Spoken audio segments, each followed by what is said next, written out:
And good afternoon, Chuck Morse here. Thanks for joining me. Left Right Radio every afternoon, around 12 noon Eastern Standard Time. And my guest is Mark Joseph. He's the author of Rock Gets Religion, The Battle for the Soul of the Devil's Music. Mark is a movie producer, a film producer, a record producer, media producer. He's worked in music and film. He's a columnist, talk show host, and author. Mark, thanks for joining me this afternoon. Thanks, Chuck. Good to be with you. Okay, it's nice to talk about rock and roll as opposed to the usual everyday news and political stuff for once. And what the heck, right? And what grabbed my attention with your book is because I've always heard about rockers who are sort of closet conservatives. You know what I mean? Closet Christians. I don't want to really come out and do that. And a couple of people come to mind, Alice Cooper, but also Steve Perry from Aerosmith recently came out and admitted that he's a Republican. And it was like in Boston, it was a kind of a flurry of raised eyebrows on that one. Is that Joe Perry or Steve Perry? Joe Perry. I'm sorry. Thank you. Got it. Great rock guitarist. And you talk about, whether or not conservatism, whether or not Christianity could be compatible with rock music, and is it becoming the maybe to a certain degree a new religion that is making its way into rock and into music in general. I think that it's safe to say that when I think of religion and rock, I think of 1960s New Age, neo-pagan culture, maybe even a couple of little hints of Satanism, if anything. What say you with regard to the general cultural zeitgeist of rock with religion as we traditionally perceive it? And how is it that more conservative and Christian voices are beginning to emerge? Sure. Listen, I don't doubt that there could have been some Satanism going on. I think there was. But for the most part, I think rock and roll's early stars were average Joes who just wanted to play this great music. And but I say that rock and religion got off to a rocky first date in the 50s, especially. I think the religious leaders and parents, I mean, imagine being a parent in 1965, 66. I mean, you were just inundated with so much new stuff. Right. There's the pill, there's the Vietnam War, there's rock and roll, there's so much coming at you. I think you just didn't know what was good and what wasn't, and it was hard to figure this stuff out. And I think parents were watching the mesmerizing effect rock music was having on young people and feeling threatened, and religious leaders were feeling threatened. And so the natural knee-jerk reaction was to say, this is all evil, it's the devil's music, and we heard this beat back in the jungles of Africa, and, crazy stories like that. Sure.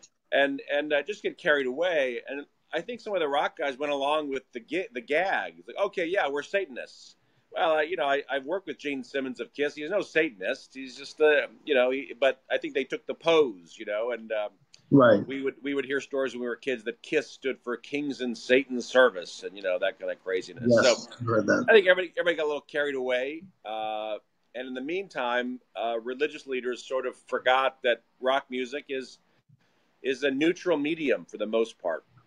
I mean, if you want to make an argument to me that rock music damages plants and classical music helps plants, that's a different argument, and we'll have that debate sometime. And sure. I'm not going to argue against science, but as a general rule, this art is neutral, and it's whatever you put in it. And so if you're singing about one-night stands or the devil, sure, it may not be healthy, but if you're singing about positive things and life-affirming things, then it's great. And so I think it took people a while to figure that out, and that was then followed by when Christians did embrace rock music, they did it in the context of a Christian subculture. Right. So what happened there was in the 70s and 80s and 90s, you had all these artists who were really pretty good, actually, but they never got past the Christian music subculture, and they never got to the wider music culture. Mm-hmm. And so part of what the book is about is right around 2000, you see a fundamental change, and especially there's four factors, Chuck. One is American Idol had a really tremendous impact. So some of your favorite bands, let's just say you're an Eagles fan. You think you discovered the Eagles in 1975, but you really didn't. The Eagles were discovered for you by a group of 5 to 10, gatekeepers in Hollywood. And when they decided the Eagles were okay, then they brought them to you. If they didn't like a band, they didn't bring them to you. And one of those guys is Clive Davis. And I talk in the book about Clive Davis, that a Christian pop star, a future Christian pop star named Keith Green, went to audition for Clive in New York City, didn't pass the audition, didn't get past the gatekeeper, and so he had to go into Christian pop and became a Christian pop star. Now, so there's that process, and, let's just say that Clive Davis maybe doesn't share many of the conservative values that people in the heartland do. So the people that he's letting through the process, are a certain kind of people. They're not very traditional in many cases. And Keith Green is the best example of that. So what happens with American Idol, it breaks up the entire paradigm of a couple of people choosing our pop stars, because now our pop stars and rock stars are chosen by the American people through the voting process of American Idol. So suddenly a lot of artists who I would contend would not have made it through that process do make it through. Carrie Underwood, Daughtry, Chris Allen, dozens and dozens of artists now, they can't be sidelined by the gatekeepers. And so now you have an entirely different class of pop and rock stars who are very much more traditional, many times very devout Christians. And so you've got a different pop star and rock star class coming in the 2000s. Interesting. So in a way, it's the democratization of music and of rock, and the availability of various media modalities like the internet and things like Instagram and whatnot, to that a musician can really launch their own career. They can market themselves. They can make connections and build a following going directly to people, as opposed to, as you say, this select group of gatekeepers. I mean, Clive Davis's idea was Janis Joplin. And, there was a kind of an image that they were looking to craft, and that people would have to fit into that image, I suppose, in order to be to reach this approval. And that image was, kind of a secular, hypersexualized image. The 60s, we talk about religion. I mean, the religion, I think, first of all, one of the avatars of a 60s religion, and I'm not criticizing it here, would be George Harrison, right? Introducing Indian Eastern philosophies into the public sphere, and doing it in a very broad way that was embraced by a lot of people. The second group I think of that epitomizes that's Led Zeppelin, right? The song remains the same. Their rock music, I mean, they were into runes and Nordic kind of stuff, and very tarot and all this other business. And I think the message that went out there was not necessarily wholesome. I mean, as much as I love the Beatles and like anyone else, they glamorize drug use, and I know a lot of people who are not alive today because of that. So, in a way, perhaps had there been a little bit more of a democratization back then, with an equal playing field for people who wanted to have a means by which to present their music, there might have been a little bit more diversity of the influence. It wouldn't have been this monolithic, massive influence by these hand-picked musicians and bands. And as you point out, they were handpicked by record companies who had not only an interest in making a buck, but also an interest in molding a certain means of the culture, I guess. So yeah, I mean, look at it. Our pop culture should be open to all kinds of different points of view, and I think a large chunk of pop culture history we just weren't hearing from the very religiously devout. And it was popular to say, "Well, those artists are subpar. That's why they're off in their little league." But I found that wasn't the case. As I would get to know some of these artists and interview them and work with them, in some cases produce records with them, I found that they were actually very talented. They just hadn't been given the shot. And what I found, there was some similarities to what used to be called the old Negro baseball leagues, that African-American players were not subpar. They were actually very good. They just weren't given a chance in the majors. As I researched the Negro, it wasn't just kind of wanted to keep black. It was actually the owners of the Negro baseball leagues who liked the arrangement the way it was, because it was their chance to earn a living by exploiting this this racist impulse. And I found that there were Christian music labels that were similarly preventing their artists from crossing over because they didn't want this to shut down this business. But really, American Idol, a lot of these trends just overpowered them. And so what we have today, and the second and third and fourth examples beyond American Idol, is you had the second example is you had younger artists like a Justin Bieber, who was raised by a devout Christian mom, but instead of going to Nashville and joining Christian music, he went mainstream. And again, you see Justin's ups and downs in the public square, but he is he's a very religious kid. He's very pro-life. And then the third example would be artists like Alice Cooper, who theology informs everything we do. And in the 60s, 70s, 80s, and 90s, we had a theology of kind of escapism. If you become a born-again Christian, then you need to get out of the secular music culture, was the thinking at the time in many cases. And so, for instance, an artist like B.J. Thomas had a born-again Christian experience, leaves his label and goes and signs with a Christian music label and records there for 10, 15 years. And the problem is you're removing yourself from all your fans who don't listen to Christian music. So when Alice Cooper comes along, and he comes back to his faith in a very strong way, and the first thing he does is go to his preacher, a preacher out in Arizona, and says, what do I do now? And the interesting thing is that instead of the get out model that had been followed so many times, his preacher says to him, does God make mistakes? And Alice presumably says, well, I don't think so. And he says, well, God made you to be Alice Cooper, so go back out there and be Alice Cooper. And so instead of cutting his hair, going back to his real name and singing hymns, he goes right back to being Alice Cooper. Oh, that's amazing. This time informed by a Christian view of the world. No, that's amazing because, I know I'm being a little general here, but my main criticism of the sort of the Christian subgenre for music back when it was beginning in maybe the 80s is that it tended to be, I mean this in a generic sense, it was too Christian-y.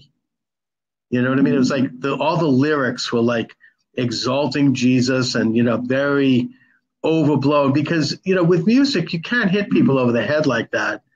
And, it's a much better way to reach people is just by, example and by having values and then being yourself and doing it. And in a way, it's more effective to sort of work it in a way without a sledgehammer, but more just as part of it.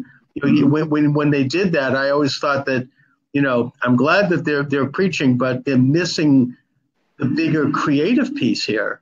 This isn't just a soapbox to preach. It's also music. The music is the message, really, ultimately, and who they are will be conveyed through the music, and will reach a lot more people than if they try to climb up on a soapbox, which is great for preachers. But we're talking music here, so seems like it's. Go ahead. Yeah, I think you're right. There is a bit of an inside baseball quality to a lot of the Christian music that can be. Well, what happened was there would just be pressure from Christian music labels to, hey, could you be more explicit? Could you make every song about God? And it's not the way humans interact. Like if you and I sat down on a park bench and you wanted to tell me your story, you would tell me your life, and it wouldn't just be about your faith only. Now, your faith colors everything in your life. For sure. But some of these records became unnaturally dogmatic and religious. And so I think what you're seeing now, and one of Alice's first albums after his conversion is called The Last Temptation. And if you listen to that record, it's very interesting. It's not 10 songs about God, but there are a couple, and his faith permeates everything he says and does. It's just not 10 hymns. Interesting. And I think that I don't know how he's doing in terms of chart-wise, but I'm sure that, with a broader, as we said, democratization of music, there's a place for a lot more people. And one can reach all sorts of different audiences. You can never tell with music, but On the other hand, sometimes a more explicit um, message of faith does reach people. To bring him up again, George Harrison, "My Sweet Lord." It was a huge hit. There was a song. What was her name? Jane Osborne. "God is Watching You." Fantastic, huge hit. Joan Osborne, yeah, Joan yeah, Osborne. Thank you. yeah. There's no problem with those songs. The only thing that I would take issue is important. Those songs happened in the mainstream context, and they didn't happen. George Harrison's song didn't happen like in Hindu rock or whatever you would call it. It Right. happened in the mainstream. So really, what I'm arguing for is these expressions are fine, but let's have them happen in the public square where we can all debate them and listen to them. And sometimes there's a Christian impulse to take my marbles and go home. If I don't like the fact that you wouldn't play my song on the radio, then fine, I'm going to leave and start my own radio station with all my Christian brothers and sisters. And it's much more difficult work to stay put and say, hey, I want to be played. There's a hit movie out right now called "I Can Only Imagine," and it comes from a song called "I Can Only Imagine." And that song was created by and for Christians. It was supposed to stay in the Christian music industry. The problem was a bunch of housewives in Dallas and began to request the song on the mainstream radio station there in Dallas. Right. And so the mainstream radio station began to start playing "I Can Only Imagine," and it became this nationwide sensation. And so it's important that our discussions happen in the public square, and that these artists are allowed to influence everybody in the mainstream. And in a way, that song is an example of how, in a way, ultimately, it's the music, it's the song, Right. it's the voice, it's the musician, it's the experience, and that if someone wants to convey who they are through the music, and they do, then that's a plus to the whole thing, and I think that it reaches a greater significance because particularly younger people are looking to connect with a bigger meaning in life. They're not, they're rejecting some of the ethos of the '60s, which was hedonism and materialism, and that's part of things, of course, and you can't get around the fact that sexuality is a part of music. Somebody has to look good to do it. That's part of it, but there's more of a broader meaning, a greater context to a lot of the people that are now coming into the scene. Now, Mark, how are some of these Christian musicians being received, if you will, by the old guard, by the establishment, by the old gatekeepers, and by the kind of the mainstream music media? Well, funny you should ask that, because the old guard are, starting to go into nursing homes. So there's a new group giving way. And I give an example in the book that's very interesting in the contrast, that Rolling Stone had refused to run an ad by, I think it was a Bible company that wanted to take an ad out. And they said no, but then Blender said yes. Also, I give an example in the book of, in 1973, Rolling Stone ran this review of Mylon Lefever's album called "Over the Influence." And the reviewer was ranting about how Mylon won't stop talking about, God and Jesus. And the reviewer said something like, he's keeps singing about this effing ghost Jesus. Well, fast forward to the 2000s, and there's a review, I believe it was in Spin magazine, of a group called Switchfoot, which are very devout Christians. And instead of ranting about the effing ghost Jesus, the reviewer just said, look, this is a great record. And at the end of it, he says, as if to wrap up the review, he writes, in quotes, "Your turn, Satan," unquote, as if, hey, God made a great record, now it's your turn, Satan. And so I think there's an open-mindedness there that wasn't there before. As much as you think we're in an age, people may think we're in an age of Christians being persecuted and such, and not to say that doesn't happen on occasion, but we are in a more tolerant area in the entertainment business where people are more transactional. Hey, is this a great record? Great, let's listen to it. They're less dogmatic, and there is the kind of the secular fundamentalism that raged at periods in American history and pop culture. I don't find it's as prevalent. And so if you make a great record, they're like, great. Is it a great movie? Great. So I think there's a more of an open-mindedness to that sort of material. I also think that there is something about particularly rock music that appeals not just to a religious side of us, but it's a very individualistic thing. It's kind of the creating yourself, picking yourself up by the bootstraps and going a little bit outside of conventional authority and making a statement that's unique. And that's a very, I think, not only a very natural tendency that's positive in any performing art or in any form of art, but it's a very American thing. It's it's like we're a nation of individuals. You get up. I mean, Elvis Presley comes to mind, right?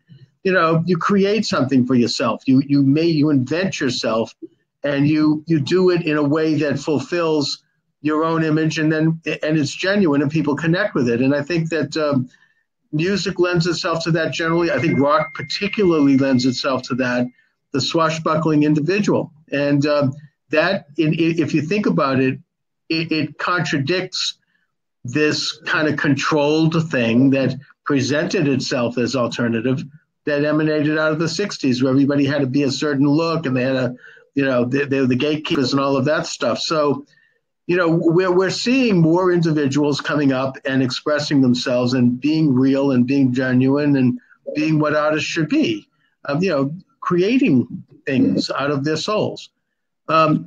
Anyway, Mark, what are you? And again, I want to mention Rock Gets Religion. It's available at Amazon and at World Net Daily Books, who's your publisher. What are you working on presently, Mark? I'm producing a number of films. I have a film coming out actually this week called Silence Patton, about a documentary about General Patton. More films coming out this fall. I'm also writing books. I've got other books in the works. And so generally I spend my day producing films, and then our firm also markets other films as well. But this is definitely the last in my rock books. This is the third book in a trilogy I wrote. Back in 1999, I wrote The Rock and Roll Rebellion. The subtitle was Why People of Faith Abandon Rock Music and Why They're Coming Back. And then in 2003, I wrote Rock Gets Religion. And so this is the third and final, and I'm moving on from this topic. But it was 25 years, basically, of working in this area in terms of rock and religion.